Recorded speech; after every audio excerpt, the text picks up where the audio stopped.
Guys, tuturuan ko kayo kung paano mag-double lift. Simple lang.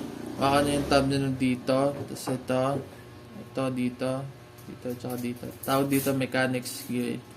And then, ang gagawin nyo lang, gagamitin nyo to, lagay nyo dito, sa gilid. Tapos ito, pag ganito. Tapos itong tab, lagay nyo dito. Tapos, bibilang na kayo ng ganyan. Pag once na nakakuha na kayo ng ganyan, isa, dalawa, pipitikin nyo ng ganyan para magpantay. Tapos, gamitin nyo to. Ito, tsaka to.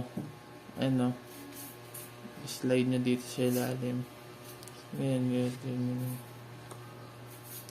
Tapos ngayon, pipitikin nyo ulit para pumantay.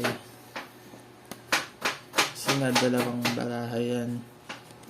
Papuntayin natin yun. Kailangan may brake kayo dyan, ganyan. I-hold nyo yung brake nyo ganyan. Tapos pipitikin nyo na para pumantay. Kunyari, kukuhanin natin yung 3 flower. Pagkakuha natin dyan, di talaga 3 flower dyan. Kasi nandito yung 3 flower. Double it.